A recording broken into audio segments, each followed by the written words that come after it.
casa. Bienvenidos chicos y chicas de primero de secundaria a la sesión del día de hoy con el curso de comunicación. Si han tenido la oportunidad de viajar, sabrán que cuando lo hacemos por el Perú tenemos más de una forma para hacerlo. Tenemos las vías aéreas y más de una vía terrestre. De hecho, personalmente, yo prefiero viajar por tierra. Me gusta mucho mirar por la ventana y observar el paisaje. De hecho, recuerdo mucho cuando en la capital se inauguró el Metro de Lima. Me pareció fabuloso contar con un sistema de transporte de trenes modernos aquí en el Perú. Y hablando de trenes, ¿ustedes se han puesto a pensar cuántos trenes tenemos en el Perú? Pues hoy, con nuestros amigos de Sucedió en el Perú, veremos un video que nos permitirá responder esta pregunta y conocer más acerca de los ferrocarriles que recorren el territorio y la historia de nuestro país. Pero antes de subirnos a este vagón de tren, tenemos que sacar lápiz y papel para ejercitar nuestra escucha atenta y resolver las siguientes preguntas. ¿Listos? Primero, ¿cómo surgieron los ferrocarriles en el Perú y cuáles fueron las necesidades que se satisfacieron gracias a ellos? 2. ¿Qué beneficios generaron los ferrocarriles en el Perú? 3. ¿Qué características o información relevante identificamos en el ferrocarril de la ruta Lima-Callao? 4. ¿Qué características o información relevante identificamos en el ferrocarril Tacna-Arica? 5. ¿Qué características o información relevante identificamos en el ferrocarril Lima-Chorrillos? Y 6. ¿Cuáles fueron los principales problemas y dificultades que se presentaron en nuestro país y que hicieron difícil el desarrollo del transporte ferroviario? ¿Las tienen? ¡Perfecto! Entonces, bienvenidos al tren. ¡Vamos con el video!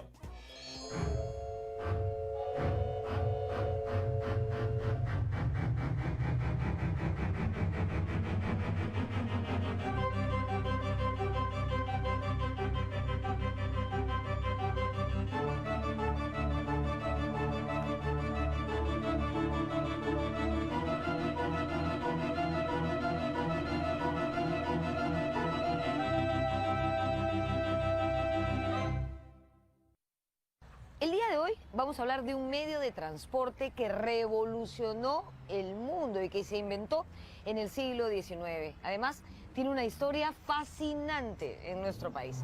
Me refiero al ferrocarril.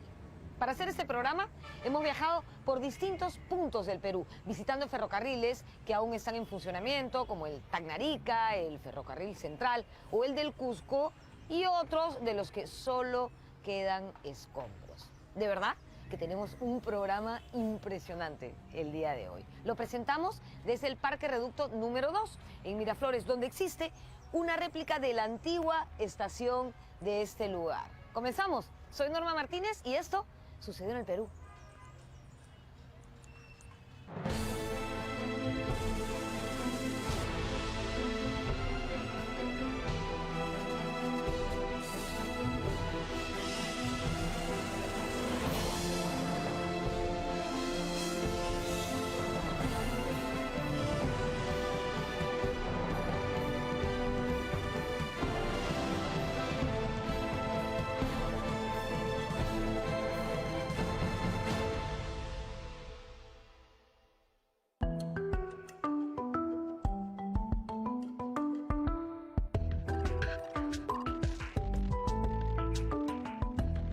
Nuestra geografía siempre ha sido una extraordinaria potencialidad, pero también un problema.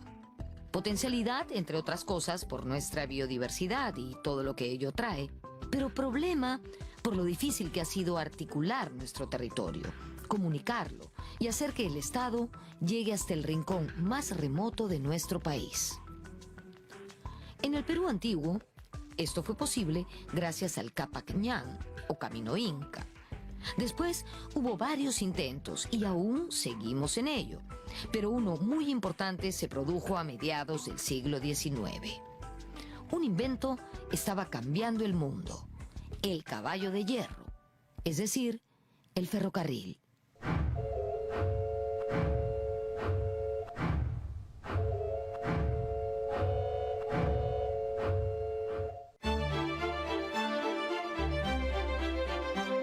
Los ferrocarriles surgen en Inglaterra en la época de la Revolución Industrial. Implicaban la aplicación de la tecnología de la máquina de vapor al transporte. En el mar surgió el barco a vapor y en tierra era pues el ferrocarril.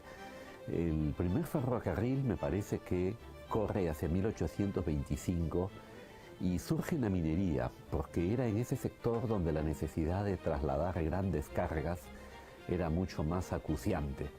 De hecho, ya en siglos anteriores se habían utilizado vagones con ruedas metálicas sobre rieles, pero tirados por caballos o mulas, de manera que lo que se hizo fue reemplazar la tracción animal por la tracción de la máquina de vapor.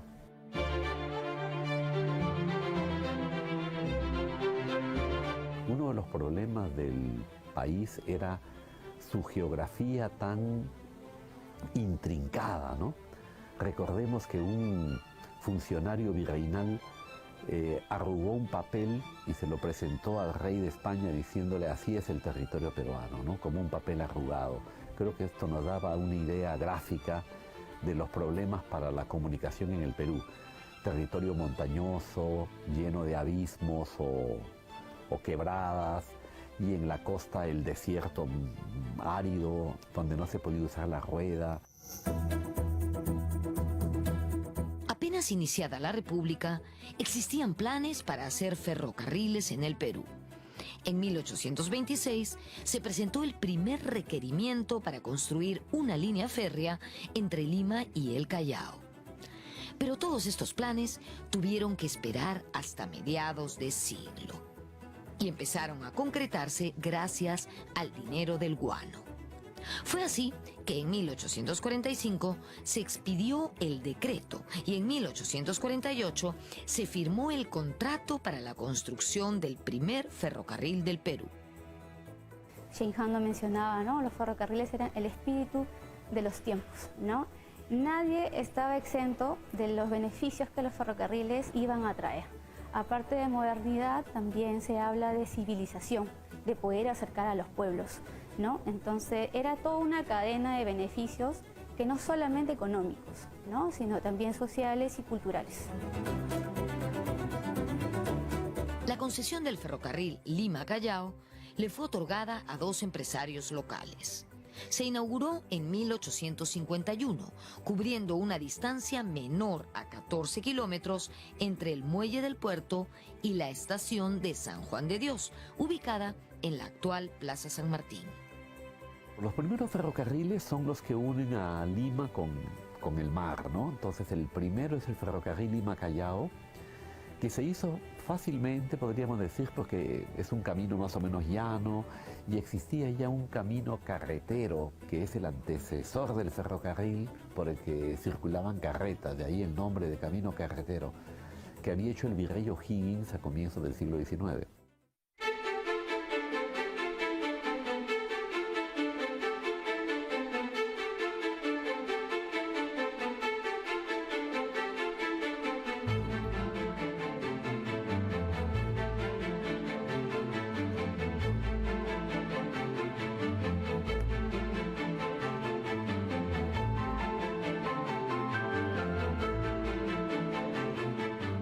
Estamos en la heroica ciudad de Tacna, en el extremo sur de nuestro país, ciudad doblemente peruana, y hemos venido hasta aquí para hablar del ferrocarril Tacna-Arica, que también es heroico y, por supuesto, un monumento histórico. Pero esta era una cuenca pues increíble, porque era Arica, Tacna y toda la República de Bolivia, con ciudades que en ese momento estaban en la total opulencia, ¿no? Un país tan rico como Bolivia transcurría o comerciaba por Tacna y Arica. Por eso que se dio esa prioridad y por eso el éxito que tuvo este ferrocarril por muchos años.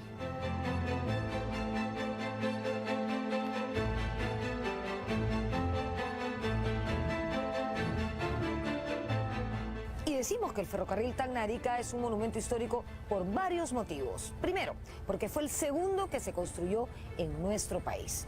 En 1855, en diciembre, de hecho, de 1855, entró el primer tren a Tacna y el 1 de enero del año siguiente, en 1856, comenzó su recorrido diario Tacna-Arica. Por ese entonces gobernaba nuestro país el mariscal Ramón Castilla y Arica era parte del Perú. Además, es el tren más antiguo que sigue en pie y está, como ven, en pleno funcionamiento.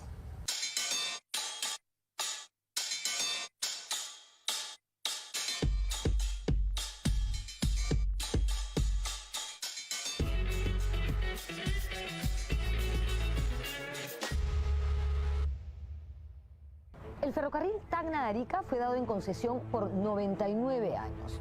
Cuando los chilenos ocuparon Tacna y Arica, este tren pertenecía a la empresa inglesa Arica and Tacna Railway Company y no pudo ser expropiado por una cláusula específica del Tratado de Ancón.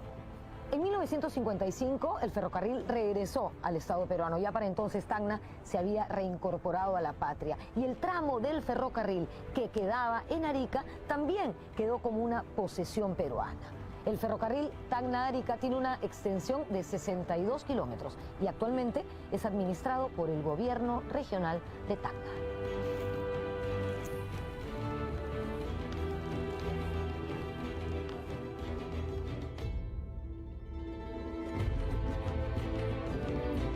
Todavía he visto el ferrocarril en toda su plenitud, en toda su, claro, cuando era pues la locomotora, ¿no? Con 2 salones, 3 salones de segunda y el salón de lujo, con su comedor que todavía está por allí. Eso es, he visto esas épocas en que realmente están en todo su apogeo, ¿no? Como dice Basadre en La Vieja Historia precisamente, lo que significaba el ferrocarril para Tacna, la gente iba a esperar a los viajeros, iba a ver quiénes viajaban, era un divertimento, era algo un motivo de reunión social para la época.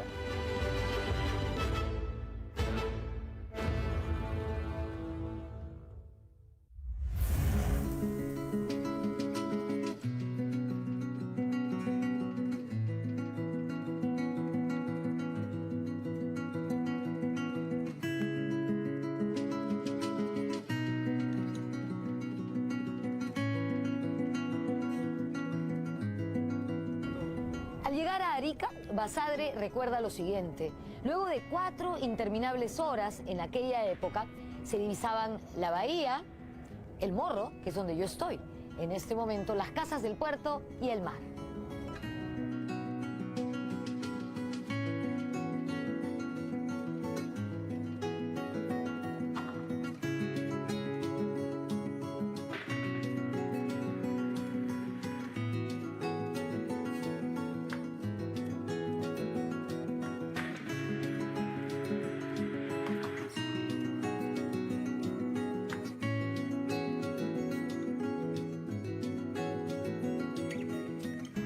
Seguimos en Tacna y en plena avenida Leguía nos hemos encontrado con este ferrocarril que es una verdadera pieza de museo. Este ferrocarril iba de Mollendo a Puno, pasando por Arequipa y de ahí a Cusco, pasando por la cordillera de los Andes. Es realmente impresionante. ¿Vamos a conocerlo?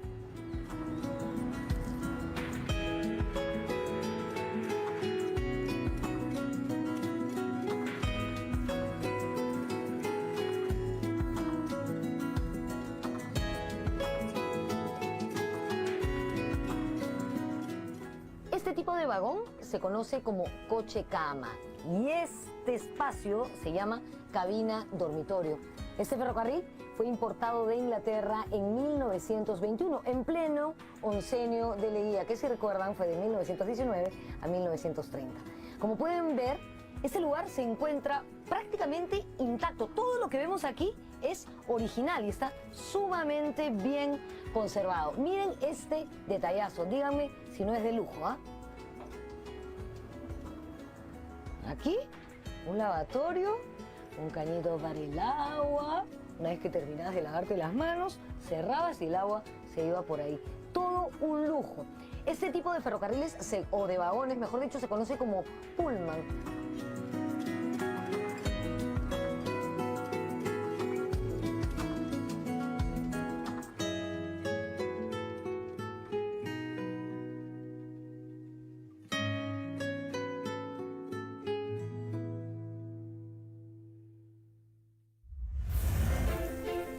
El tercer ferrocarril construido en el Perú fue el Lima-Chorrillos, inaugurado en 1858. Fue llamado popularmente el ferrocarril inglés. Recorría tramos de la actual vía expresa del Paseo de la República, hasta llegar al balneario de moda en aquellos tiempos, Chorrillos. Se hace el ferrocarril a Chorrillos, con estaciones en Magdalena, Miraflores, Barranco, y que va a poner de moda los baños de mar, que fue un descubrimiento de los limeños, y entonces hacer la excursión a los balnearios, como pasó a llamarse, fue un tema del fin de semana de los limeños, ¿no? En esta primera etapa, los ferrocarriles fueron construidos con capitales privados, pero a partir de 1860 se produjo un cambio en el sistema. El gobierno hacia 1860 lo que hace es dar una ley en donde todos los proyectos grandes e importantes ya no iban a ser dados por el Ejecutivo directamente, sino que iba a tener que pasar por el filtro del Congreso. Tenía que ser el Congreso el que aprobase esos proyectos. Luego de la construcción del ferrocarril Lima-Chorrillos, sobrevino un periodo de estancamiento que duraría hasta 1868. En una década, solo se colocaron 15 kilómetros de vías férreas en todo el país. Muchas veces los empresarios no cumplían con los tiempos de inicio de obras y pedían prórroga y a la par tampoco cumplían. Entonces se cancelaba la concesión y había que volver a retomar todo el proceso de convocatoria para los proyectos.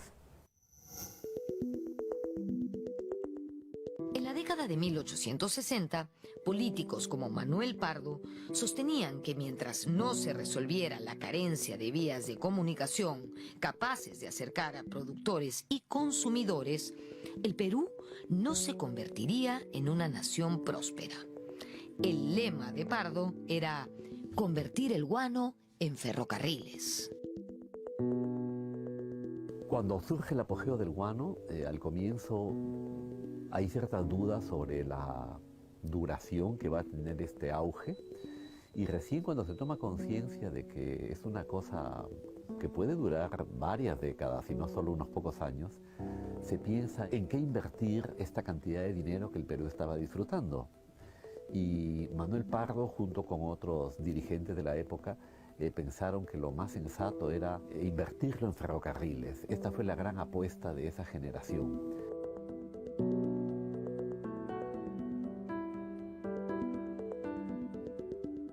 Regresamos con el Ferrocarril Central Andino.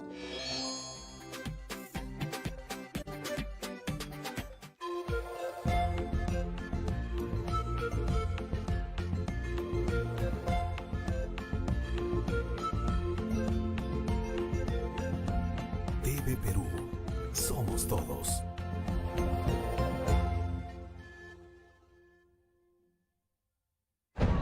...72% de informalidad en el país. Un problema de décadas que se agudiza en medio de la pandemia por el COVID-19. ¿Qué hacemos? Buscaremos responder esta y otras preguntas con el economista Hernando de Soto en Cara a Cara. Este lunes a las 9 de la noche tendré un Cara a Cara con Enrique Chávez. Esperamos verlo.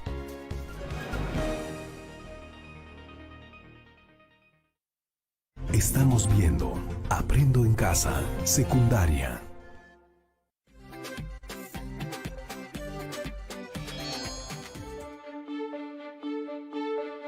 Entre 1868 y 1876 se produjo un periodo de auge en la construcción de ferrocarriles. En primer lugar, debido a la inversión del gobierno y, en segundo lugar, a la inversión privada. De los 100 kilómetros de líneas férreas que existían en 1868, llegamos a tener 1.500 kilómetros en 1879. El presidente José Balta convirtió al Estado en un verdadero promotor ferroviario. Su joven ministro de Hacienda, Nicolás de Piérola, fue el impulsor del contrato Dreyfus. Con este aval, el Estado peruano adquirió grandes préstamos y emprendió la construcción de una decena de líneas férreas. En la época del guano, el Perú adoptó la mala estrategia, diría, de gastar hoy el dinero de mañana, ¿no? Esto debido a que el guano, si bien produce ingentes riquezas, lo hace de una forma irregular y con cierto retraso, porque desde que tú extraes el guano hasta que lo transportas y lo vendes y cobras, pasan 2 o 3 años. Entonces, en esa época, el Perú vivía, el Estado peruano, de los préstamos que le hacían los propios consignatarios o la banca europea. Luego este préstamo se pagaba con la venta del guano. El Estado peruano quedaba fuertemente endeudado contra un proyecto que debía producir ingresos que permitan pagar el préstamo. Y esto fue la aritmética financiera no funcionó. El presidente Balta encontró en el ingeniero norteamericano Henry Meigs al hombre indicado para concretar sus ambiciosos proyectos. Meigs fue un personaje controvertido. Había ganado reconocimiento por haber construido ferrocarriles en Chile. La primera tarea que se le encargó en el Perú fue la construcción de la línea Mollendo-Arequipa. Yo creo que es un hombre, como tantos en la historia del Perú, que tiene pues un aspecto positivo y uno no tan positivo. Es decir, por ejemplo, se acusa de que corrompió a muchos funcionarios porque le desesperaba la lentitud de los trámites, del procedimiento de la política, de la falta de proveedores, y entonces procedía a corromper a los funcionarios para que voten a favor del proyecto, no pongan trabas.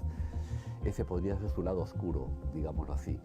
Su lado positivo es que había muy poca experiencia en el mundo de construir ferrocarriles de montaña, es decir, que subiesen 4.000 metros de altura en un trecho corto de kilómetros.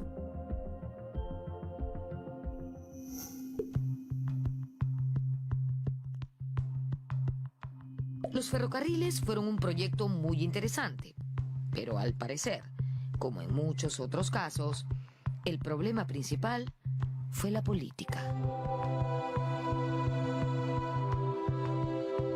Creo que debió hacerse las líneas que la economía demandaba más imperiosamente. Por ejemplo, la línea de Cerro de Pasco al Callao o a Huacho, que era la otra opción, en vez de hacer el ferrocarril Arequipa-Puno, que fue el primero que se hizo, ¿no? Y que económicamente no era tan rentable como la línea del Callao de Huacho a Cerro de Pasco. ¿Por qué se hizo esto? Porque la política fue la que dictó las líneas y no la economía. Lo que buscaban los peruanos del siglo XIX era comunicar al país con el océano Atlántico. Pero estábamos muy lejos en la cuenca del Pacífico y llegar hasta el Atlántico, la cuenca comercial más jugosa por ese entonces, iba a resultar muy difícil. Nuestro sueño era llegar al Atlántico. El río Amazonas parecía nuestra avenida natural para salir al Atlántico. El asunto era cómo llegar a los ríos navegables de la Amazonía. Y para esto los ferrocarriles iban a unir la costa del Pacífico con los ríos navegables que llevan al Atlántico. La idea era que llegaran al Marañón, al río navegable o al Guayaga. Y en el caso del sur, pues a los ríos Tambo, Perené. Ese era el plan de los ferrocarriles en general. Y fíjate, creo que en ningún caso llegó a ocurrir, ¿no? Solo en el de Arequipa, que llegaba hasta el lago Titicaca. Y la idea es que del lago Titicaca ya podría salir del Atlántico, lo que no llegó a pasar. Y Tocino, ¿qué te pareció viajar por ferrocarril a lo largo del Perú? Ha sido toda una novedad. Yo no sabía nada de los ferrocarriles y hoy hemos viajado por las rutas de Lima-Callao y Tacna-Arica. Pues a mí me parecía muy interesante lo que se dijo acerca de la geografía de nuestro país y que era como un papel arrugado. Por eso las vías ferroviarias eran la manera ideal para conectarlo. Sí, primero se conectaron todas las regiones gracias al Capacñán y a mediados del siglo XIX ya fue gracias a los ferrocarriles del Perú. Y si bien el ferrocarril tenía como necesidad primaria transportar productos de minería a lo largo del país, no podemos negar que tuvo un impacto positivo en lo económico, en lo social y en lo cultural. Y las estaciones se volvieron puntos de encuentro para los viajeros.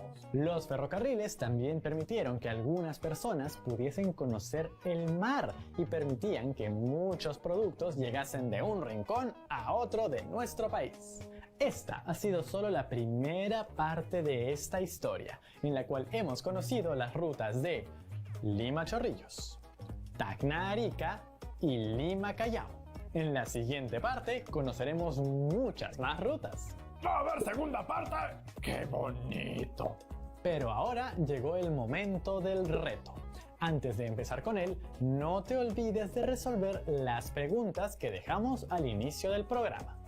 Ahora, el reto es el siguiente. Deben desarrollar un afiche que invite a las personas a viajar en alguna de las rutas que hemos conocido el día de hoy. Puede ser Tacna-Arica, Lima-Callao o Lima-Chorrillos. Deben señalar sus características principales y nombrar las razones acerca de por qué debemos viajar a través de ellas un día. Les va a ayudar mucho si antes de hacer este afiche resuelven las preguntas que dejamos a inicio del programa. ¡Otra vez harán trabajo de publicistas! Así es, Tocino. Y cuando terminen, ya saben, todo al portafolio. ¿Y la próxima ruta cuál será? ¿Tacna-Tumbes? ¿Cajamarca, Puno? Pues Tocino habrá que esperar para verlo en el siguiente programa. Eso es todo por hoy. ¡Chao, chao!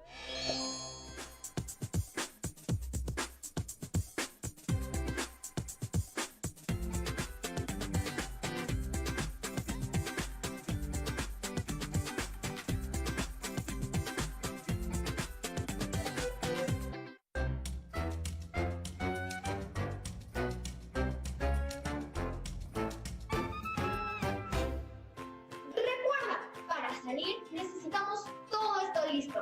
Ropa de manga larga, nuestra mascarilla bien puesta, llevar alcohol o alcohol gel y nuestros documentos de identidad. Y si tenemos el cabello largo, es mejor recoger. Un super truco, deja todo listo para cuando regresemos. Eso quiere decir, dejemos lista nuestra botella con agua para desinfectar. A la calle podemos salir un adulto y 2 menores de 14 años. Quedémonos cerca de casa. Máximo 500 metros, algo así como 5 cuadras. Mantengamos 2 metros de distancia de nuestros amigos. Y disfrutemos del sol y del aire de forma segura. No nos sentemos en el pasto, el piso, ni toquemos objetos de la calle. Solo tenemos 30 minutos para la caminata. Un minuto más, ¿eh? No olvidemos lavarnos las manos con agua y jabón o alcohol y retirando la mascarilla con mucho cuidado. Papá, no te olvides de desinfectar mis zapatos. Una bolsa para dejar la ropa con la que salimos y todo el camino libre de obstáculos para llegar a ducharnos. Si todos seguimos estos consejos, nos cuidaremos entre todos y saldremos de forma segura. Para más información sobre el cuidado de niños frente al COVID-19, visita www.gov.pe/coronavirus.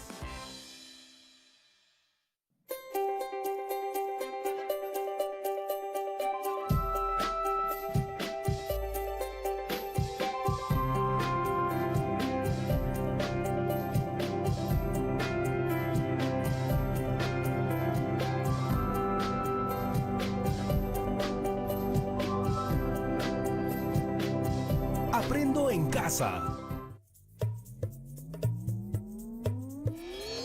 Hola chicas y chicos, les doy la bienvenida una vez más a Aprendo en Casa. Hoy vamos a ver el área de comunicación para segundo de secundaria. Y les voy a contar algunas ideas que me rondan por la cabeza. Yo creo que las artes en sus diversas expresiones nos ayudan a identificar quiénes somos y así podemos contribuir nuestra cultura y cómo nos identificamos como país. A mí, por ejemplo, me encanta el arte y el dibujo. Y aunque no me considero una experta en esta disciplina, siempre lo hago. Así dibujo lo que pienso e incluso lo que sueño. Y creo que eso nos puede ayudar a darnos soporte, sobre todo en estas épocas que debemos permanecer en casa. He estado pensando qué podría hacer yo para transmitir esa emoción que nos genera el arte, ya sea el canto, la música o tocar cualquier instrumento. Y por eso les voy a presentar el siguiente video. La historia que conoceremos a continuación nos va a ayudar a plantearnos algunos retos y además probablemente nos ayude a cumplir nuestros sueños, porque vamos a conocer la historia personal de un músico que ha llevado los instrumentos peruanos por todo el mundo, con la idea de que todas y todos podemos tocar música. Esa gran persona es Lucho Quequesana. No se olviden que estamos aprendiendo a través de la escucha activa, así que les voy a dejar las siguientes preguntas que pueden responder a la vez que ven el video. Pero antes, no se olviden de traer lápiz y papel. ¿Listas y listos? Muy bien, aquí van las preguntas. Primera pregunta. ¿Qué hecho permitió que Lucho Quequesana ingresara al mundo de la música? Segunda pregunta. ¿Qué características de sus compañeros de Huancayo le llamó la atención? ¿Y qué contraste encontró con sus compañeros de Lima al retornar al colegio? Tercera pregunta. ¿Qué idea o reto se planteó nuestro personaje en torno a la música peruana? Cuarta pregunta. ¿Qué oportunidad tuvo Lucho que le permitió llevar a cabo su idea? Última pregunta. ¿Qué mensaje nos deja Lucho a partir de su proyecto y de la idea que lo originó? Ahora que ya tenemos las preguntas, vamos con el programa de hoy.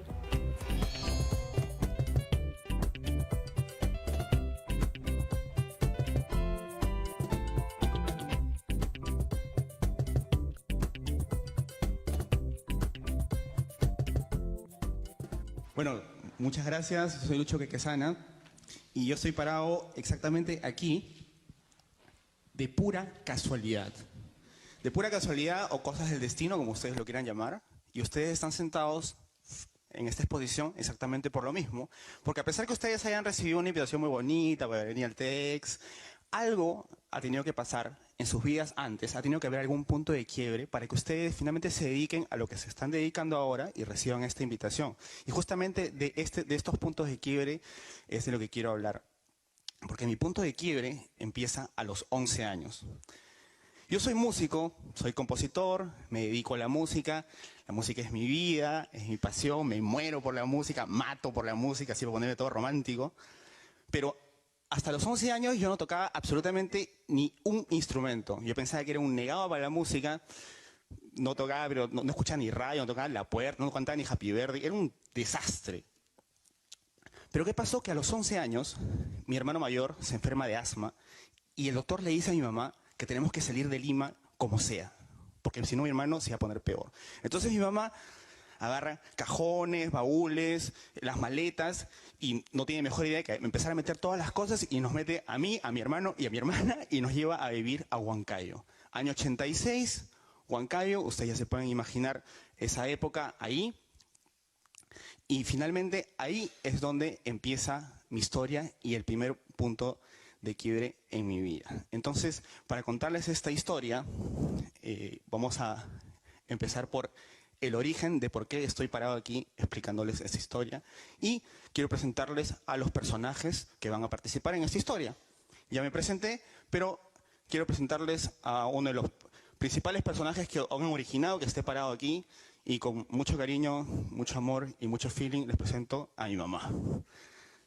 Entonces, mi mamá agarra y me saca de mi colegio, me saca de mis amigos, me saca de mi barrio y obviamente yo no quería salir de Lima, yo no quería ir a Huancayo, yo no sabía nada de Huancayo, o sea, me estaba sacando de mi mundo, de mi zona de confort. Pero cuando yo llego a Huancayo, lo que pasa es que en el colegio, todos los niños, a la hora de recreo, en lugar de salir a jugar fútbol como todos mis amigos del colegio, todos los niños tocaban este instrumento que se llama zampoña, que yo lo había visto muchas veces, pero que nunca lo había tocado. Entonces, claro, yo estaba metido en mi salón, así, hecho un hongo, todo timidito, pues, ¿no? Recién había llegado, recién subidito. Entonces, claro, entonces yo no salía al recreo. Pero entonces todos los chibolos tocaban y me parecía alucinante. Entonces un amigo me dice, oye Lucho, ¿por qué no vienes? Yo le digo, no, olvídate, yo soy un desastre para la música. No, de verdad que no toco nada. En resumidas cuentas y en el argot criollo, para resumirlo de una manera, yo me consideraba un animal en la música. Entonces me dicen, no, pero ven, ¿por qué no vienes? Y bueno, ya están en el recreo, vamos con los chicos, bueno, están jugando, vamos a jugar, y entonces ahí es donde este niño me da ese instrumento y me dice, es muy fácil, solo tienes que tocar aquí, aquí, aquí. Entonces yo dije, pero yo no puedo. Y me dijo, inténtalo. Entonces, en ese momento, lo que yo hago es...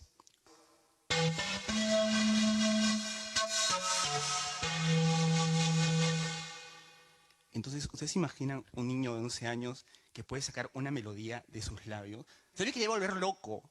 De pronto se abrió un mundo, era alucinante, y empecé a tocar con todos estos chicos a la hora de recreo, todos los recreos, después del colegio. Y además que ustedes saben que Huancayo es una ciudad muy folclórica, muy fuerte en su folclore.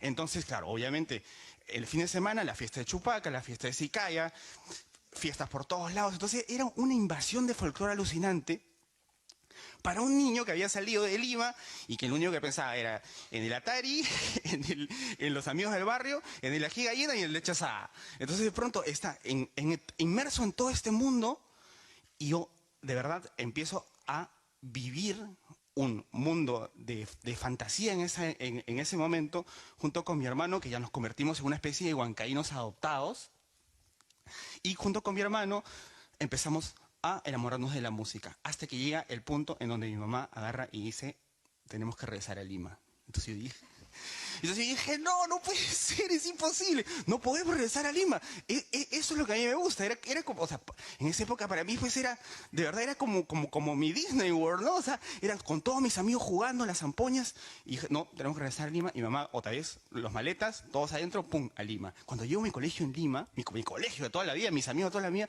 yo me sentía completamente extraño, porque claro, llega la hora de recreo, y todos salían a jugar pelota, yo me quedaba solito en el salón tocando mis zampoñas, y yo decía, eso no puede ser. Entonces, ¿qué pasó?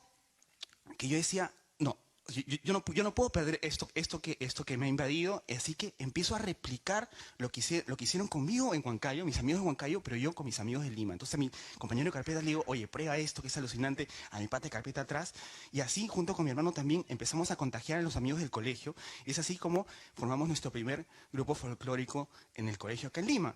Ese de la guitarra es mi hermano, y esa piltrafa que está tocando el charango soy yo, cuando estaba en el colegio. Y es así que nos empezamos a enamorar básicamente de la música peruana hasta que acabo el colegio. Y cuando acabo el colegio, obviamente voy donde mis papás y les digo, pues, todo campante, así, todo emocionado, les digo, papá, mamá, quiero ser músico. Y ahí viene el rotundo y contundente no. Imposible. Músico jamás, te vas a morir de hambre y absolutamente todo lo que ustedes saben. Entonces, obviamente yo decía, bueno, 15 años, ¿qué hago? Porque 15 años pues no me ponen en guerra con mis papás. Así que empecé a estudiar otra carrera, pero cuando cumplí 18 años, yo voy a mis papás y les digo, ¿sabes qué? No puedo más, yo no me siento bien en esta carrera, creo que esto no es para mí. Creo que yo no soy bueno para la administración de empresas, con todo el perdón de los administradores que están aquí presentes. Y mis papás agarran y me dicen la clásica, haz lo que quieras, pero termina la universidad. Entonces yo dije, bueno, voy a terminar la universidad, estudié comunicaciones, y cuando yo termino la universidad, yo continuaba en la universidad y seguía con mi grupo de amigos tocando. Entonces tocábamos. El grupo empezó a crecer, empecé a componer como a los 12 o 13 años sin darme cuenta, de verdad, sin ni siquiera darme cuenta, de pronto empezaban a aparecer canciones en la cabeza, hasta que este grupo de amigos finalmente se rompe, porque cada uno empieza a tomar su rumbo de vida, cada uno sus carreras, etc. Y yo me quedo completamente solo, con mis canciones, con todas estas ganas de querer compartir la música, porque para mí la música era jugar con mis amigos. Entonces llega el momento, bueno, me puse muy triste, y llega el momento de la decisión. Yo siempre había tocado con un grupo de gente, siempre había tocado con amigos, pero en ese momento yo dije, bueno, si yo me quiero dedicar a la música, tengo que empezar una carrera como solista, compositor, como lo quieran llamar. Y ahí es donde empiezo mi carrera, digamos, básicamente en todo lo que era música peruana. Grabo un disco esto es muy gracioso, porque como no tenía amigos para tocar, el disco lo grabé solo. Lo que pasa es que empecé a tocar varios instrumentos y de pronto estaba solo en mi casa y empecé a grabar el disco y grabé este disco que se llama Kuntur. Pero siempre se me quedó en la cabeza la idea de que, así como mis amigos me enseñaron a tocar como jugando, como mis amigos de colegio aprendieron como jugando, cualquier músico de cualquier parte del mundo podía aprender la música peruana como jugando. Entonces yo decía, ya, esa idea está mostra, pero ¿cómo la hago? O sea, suena muy romántico y suena muy ambicioso, pero ¿cómo lo hago si no tengo un sol en el bolsillo? Y además, y lo único que tenía eran las ganas de hacerlo. O sea, ¿cómo hacer que culturas de distintas partes del mundo, que ni siquiera sabían que había un país por aquí, se enamoren de la música peruana? Entonces, por casualidad de la vida o cosas del destino, me llega un mail y me habla de las residencias para artistas de UNESCO. ¿Qué hace UNESCO? Una vez al año escoge un compositor entre todos los compositores del mundo. Qué fácil, ¿no? Yo decía, es imposible. Entonces, dije, pero bueno, tengo un proyecto imposible, tengo una posibilidad imposible, vamos a mandarlo.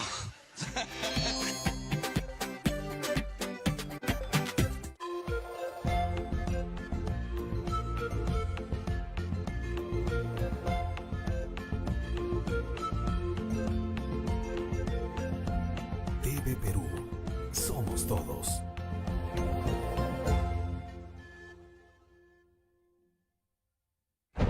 ...72% de informalidad en el país. Un problema de décadas que se agudiza en medio de la pandemia por el COVID-19. ¿Qué hacemos? Buscaremos responder esta y otras preguntas con el economista Hernando de Soto en Cara a Cara. Este lunes a las 9 de la noche tendré un cara a cara con Enrique Chávez. Esperamos verlo.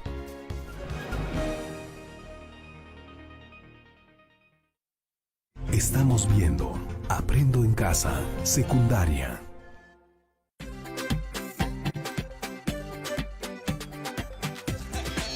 O sea, ¿qué puedo perder? Entonces, elaboré el proyecto y lo mandé. Lo mandé con toda honestidad, con mucha confianza en el proyecto, pero dije, imposible. A los meses me llega un mail en donde me dicen que había sido el escogido para realizar el proyecto y casi me da un infarto. Claro, pero casi me da un infarto por dos cosas, porque era la oportunidad de mi vida de poder hacer esta idea que tenía de contagiar al mundo de la música peruana, pero al mismo tiempo porque UNESCO me dice, tu proyecto es muy bonito, tu proyecto es muy innovador, intercultural y desarrolla la evolución de la música peruana, etcétera, etcétera, pero tienes solamente 2 meses para hacerlo. O sea, en 2 meses yo tenía que salir, buscar, encontrar, enseñar y que aprendan a músicos de todas partes del mundo, música peruana, y en 2 meses ya había un concierto con entradas vendidas, con teatro, desde antes que yo saliera del periódico, yo leyendo la carta, y sin siquiera conocer a nadie. Entonces yo dije, ¿cómo hago? Bueno, o sea, es imposible, vamos a hacerlo.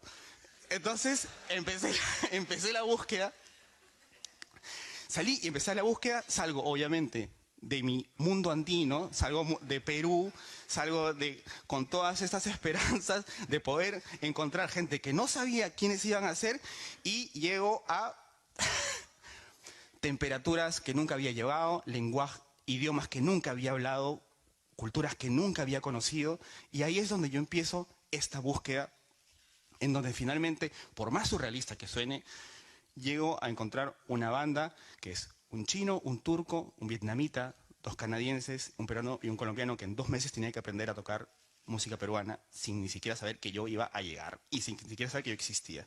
Entonces empiezo con los músicos, empiezo con Hubert Quach de Vietnam, claro, llego donde el vietnamita no tenía la menor idea de dónde quedaba Perú en el mapa y yo soy completamente honesto y yo no podía ubicar Vietnam en el mapa tampoco. Partiendo de ahí ya estaba bastante difícil.